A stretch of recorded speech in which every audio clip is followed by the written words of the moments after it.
काशीपुर गांव में हरिलाल नाम का एक बूढ़ा आदमी रहता था। वह अपने गांव के जमींदारों में से सबसे अमीर जमींदार था, लेकिन वह बिल्कुल सादे कपड़ों में रहता था और इसका एक बेटा बिरजू भी था। वह भी अपने पिता की तरह सादे कपड़ों में ही रहता था। हरिलाल वैसे तो बहुत अमीर आदमी था, लेकिन उसका बेटा बिल्कुल भी पढ़ा लिखा नहीं था। बेचारा अनपढ़ था, इसीलिए अक्सर कर हरिलाल उदास रहते थे।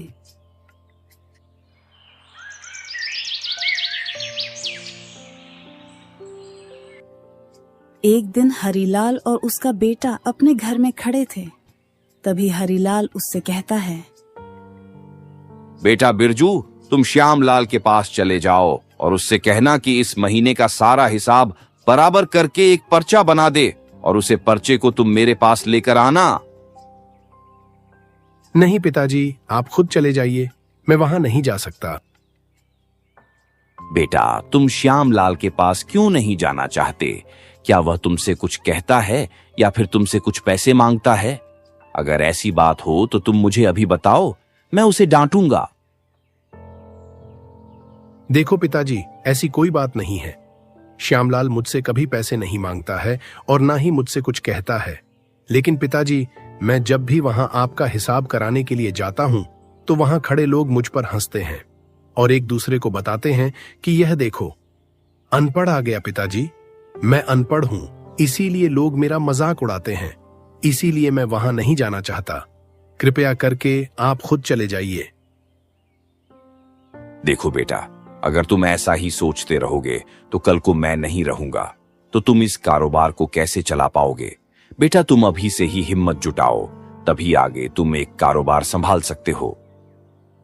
पिताजी, आप कुछ भी कहो, मैं वहां जाने वाला नहीं हूं, क्योंकि अगर मैं वहां जाऊंगा तो लोग मेरा मजाक उड़ाएंगे और मुझे यह बिल्कुल पसंद नहीं है। पिताजी, मेरी बात को समझने की कोशिश करो कि आखिर में क्यों नहीं जा रहा। इतना कहकर बिरजू पर पटकता हुआ गुस्से में चला जाता है। हरिलाल अपने बेटे की सारी परेशानी समझता था। वह जानता था कि गांव वाले उसे कितना परेशान करते हैं, इसीलिए वह इतना परेशान और उदास रहता है और उनके सामने जाने की हिम्मत नहीं करता। अरे, मैं अपने बेटे की परेशानी को समझता हूं, लेकिन मैं सोचता हूं कि यह उन लोगों के सामने जाने की हिम्मत जुटाए ताकि यह उनके सामने बात कर सके और उनको समझा सके कि वह उसे अनपढ़ ना कहें। लेकिन मैं अपने बेटे को इस हाल में छोड़ भी तो नहीं सकता, क्योंकि आज मैं जिंदा हूं और अगर कल को मुझे कुछ हो गया तो ये बेचारा क्या करेगा? हरिलाल अपने बेटे की परेशानी को सुलझाने की सोच में डूबा हुआ था। तभी वहां इसका एक दोस्त आता है और वह हरिलाल से कहता है, अरे हरिलाल भाई, किस सोच में डूबे हुए हो? तुम तो मुझे ऐसे दिखाई दे रहे हो कि तुम कहीं गहराई वाली सोच में डूबे हुए थे।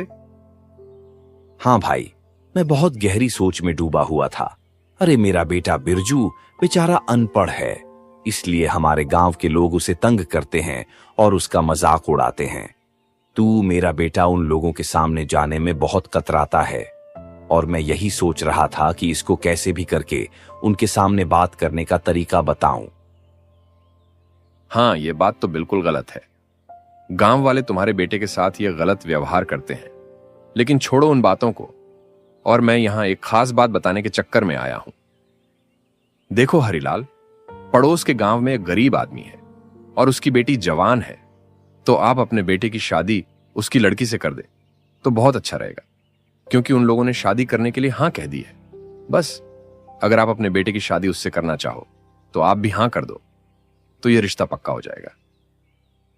अरे, ये तो बहुत अच्छी बात है और मेरी तरफ से भी हां है। मैं अपने बेटे की शादी करने के लिए तैयार हूं। अरे, किस्मत ऐसी होती है कि खुद चलकर शादी करने की बात हो रही है, और जब मैं इधर उधर गया तो सबने मेरे बेटे को अनपढ़ कहकर रिश्ता पक्का नहीं किया। चलो ठीक है, अब मैं अपनी बेटी की शादी उसकी लड़की से कर दूंगा। बस अब तारीख पक्की की जाए।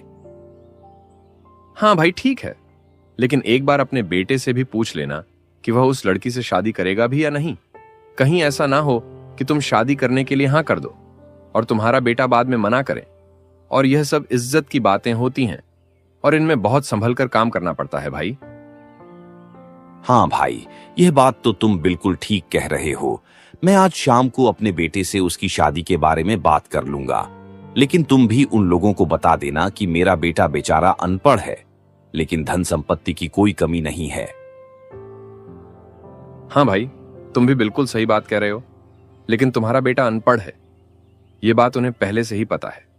और उन लोगों ने ये कहा है कि मेरी बेटी को इतना अच्छा परिवार मिलेगा और उन्हें कुछ नहीं चाहिए, बस उनकी बेटी यहां खुश रहनी चाहिए। इसका मतलब उधर से रिश्ता पूरा पक्का है। तो भाई, इधर से भी रिश्ता पूरा पक्का ही समझो, क्योंकि मेरा बेटा मेरी बातों को नहीं टालेगा। और वैसे भी आज नहीं तो कल मुझे अपने बेटे के लिए उसका जीवन साथी तो ढूंढना ही पड़ेगा। ऐसे में अगर मेरी जान को कुछ हो गया तो वह बेचारा अकेले क्या करेगा। अगर उसकी पत्नी होगी तो वह तो उसके बुरे समय में उसका साथ देगी। तो ठीक है भाई, मैं आज ही जाऊंगा और उनसे उनकी बेटी की शादी के बारे में बता दूंगा कि अब तुम भी शादी करने की तैयारी करो। ठीक है भाई, अब मैं चलता हूं।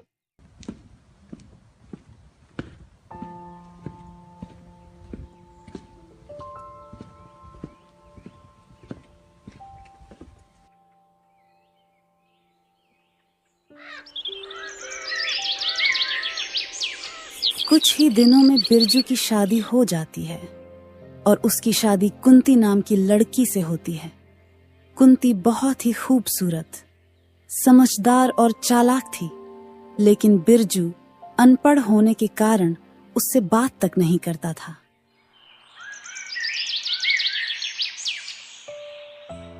एक दिन हरिलाल अपनी बहू कुंती से कहता है, देखो कुंती, तुम इस घर की बहू नहीं बेटी हो और अब तुम्हें ही इस घर को अच्छे से चलाना होगा।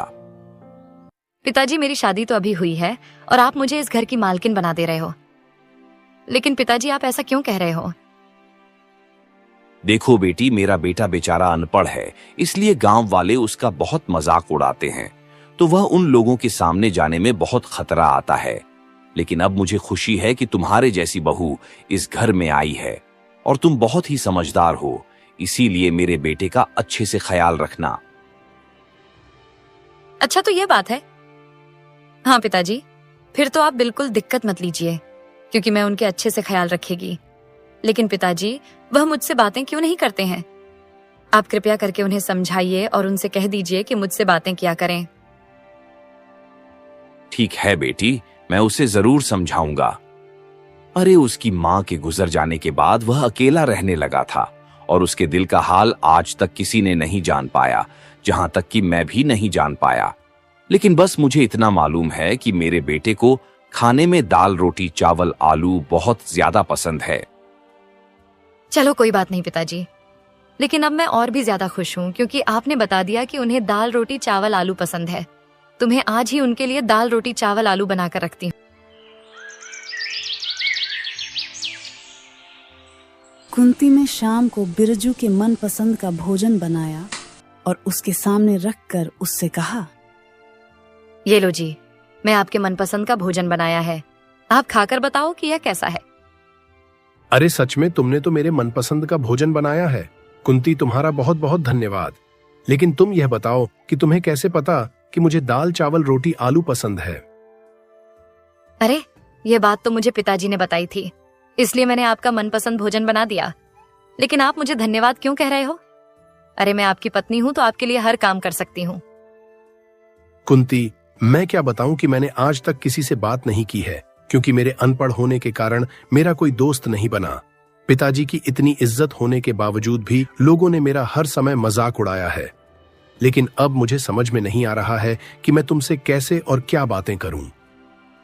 देखो, कोई बात नहीं, आज तक आपका सब लोगों ने मजाक उड़ाया है, लेकिन मुझे आपके अनपढ़ होने का कोई दुख नहीं है, क्योंकि मुझे एक अच्छा और सच्चा जीवन साथी चाहिए था, तो तुम मुझे मिल गए।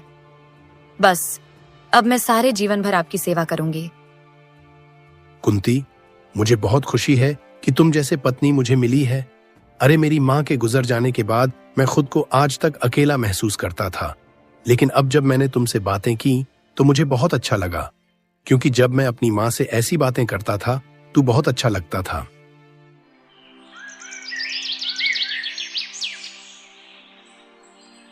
कुछ दिन बाद हरिलाल की मौत हो जाती है। दोनों की खुशी अभी शुरू ही हुई थी। तभी उन पर दुखों का पहाड़ टूट पड़ा।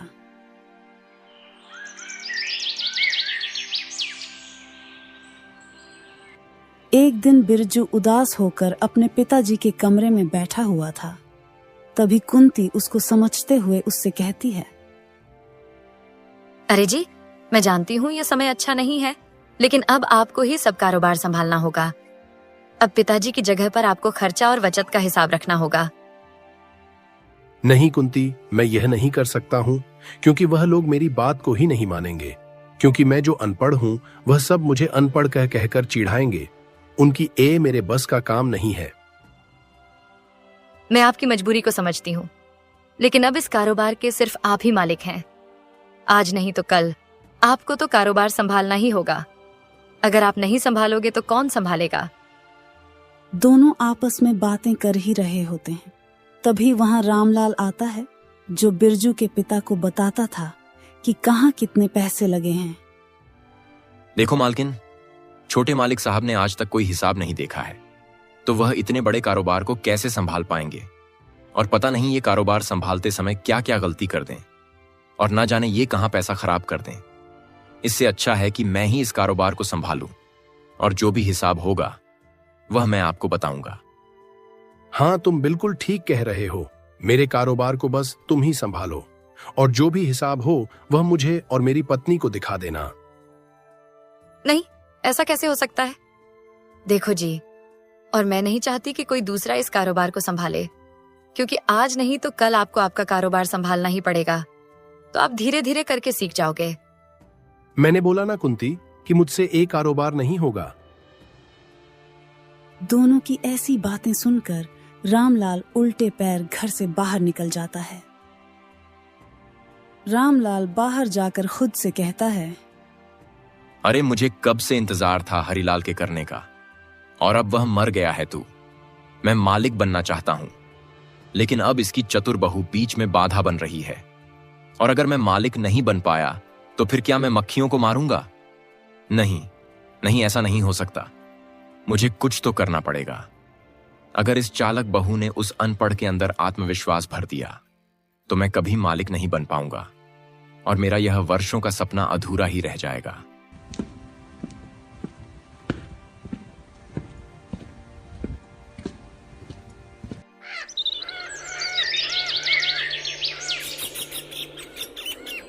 अगले दिन सुबह होते ही रामलाल फिर से बिरजू के घर आता है, और रामलाल को अपने पास देखकर बिरजू उससे बहता है।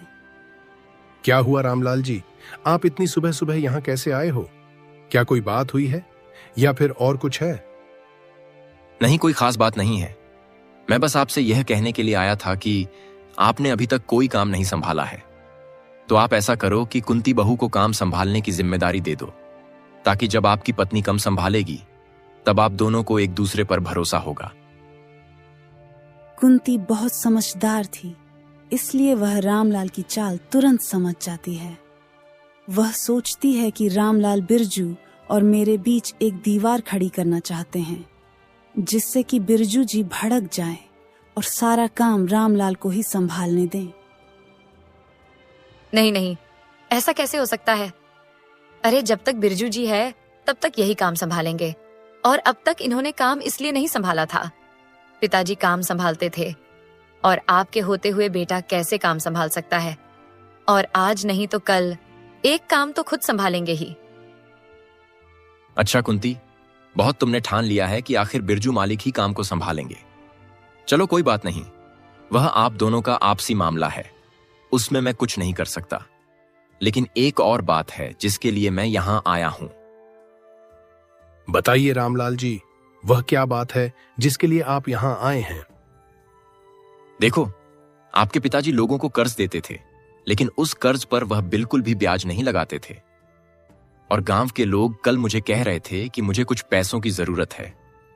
तो क्या आप बिना ब्याज के उन लोगों को पैसे दे सकते हो? देखो रामलाल जी, ये बात तो सरासर झूठ है, क्योंकि मैंने ऐसा कहीं नहीं सुना है कि बिना ब्याज के पैसे मिलते हैं। मालकिन, यह बात तो बिल्कुल सही है कि बिना ब्याज के पैसे कहीं नहीं मिलते, लेकिन हमारे बड़े मालिक बड़े अच्छे और नेक दिल इंसान थे जो बिना ब्याज के ही पैसे देते थे। और मैं भी यही चाहता हूं कि छोटे मालिक अपने पिताजी की प्रथा को आगे बढ़े, ना कि उसे यहीं पर खत्म कर दें। हाँ ठीक है रामलाल जी, मैं अपने पिताजी की कथा को आगे बढ़ाऊंगा और जैसे मेरे पिताजी नेक दिल इंसान थे वैसे ही मैं भी बनूंगा। तो अब आप जाइए रामलाल जी, और कल सभी लोगों को लेकर आ जाना। मैं कल सबको पैसे दे दूंगा।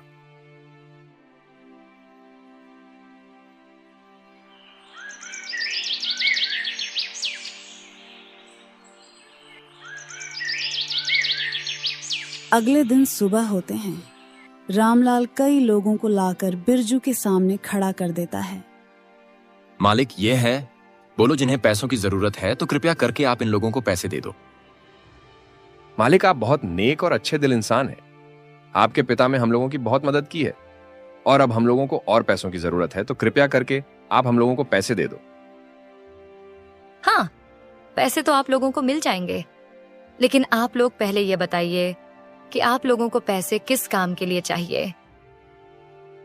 मालकिन, मुझे अपनी पत्नी का इलाज करवाना है और किशोर भाई को अपनी बेटी की शादी करनी है और भगवत भाई को अपना घर बनवाना है, क्योंकि कुछ दिनों बाद बारिश आने वाली है। बस हम लोगों को इसीलिए पैसे चाहिए। हाँ, तुम लोगों को पैसे तो मिल जाएंगे, लेकिन तुम लोगों को ब्याज नहीं देना होगा।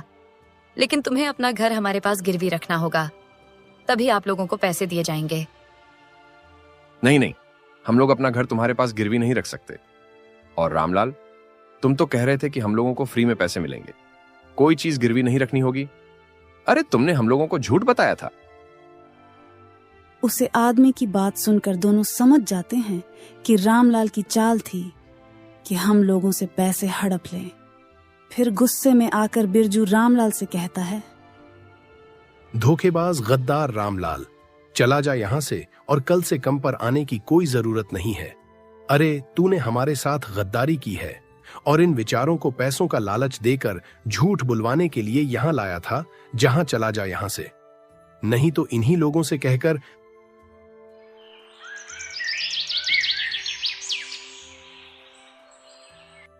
कुंती, एक तुम्हें कैसे पता चल गया था कि यह लोग यहां सिर्फ पैसों की लालच से आए थे? देखो जी, ये रामलाल बार बार हमारे घर आ रहा था, तो मुझे इस पर पहले से ही शक था कि यह कुछ ना कुछ चालाकी कर रहा है। और दूसरी बात कि उस आदमी को कैसे पता कि किसी को अपनी बेटी की शादी करनी है, किसी को अपना घर बनवाना है। तो मुझे पूरा विश्वास हो गया था कि ये रामदास सिर्फ पैसे हड़पना चाहता है, और इसीलिए मैंने अपनी चालाकी दिखाई। इस तरह अनपढ़ की चालाक बहू ने उसका पैसा रखने से बचाया। फिर दोनों पति पत्नी खुशी अपना जीवन व्यतीत करने लगते हैं।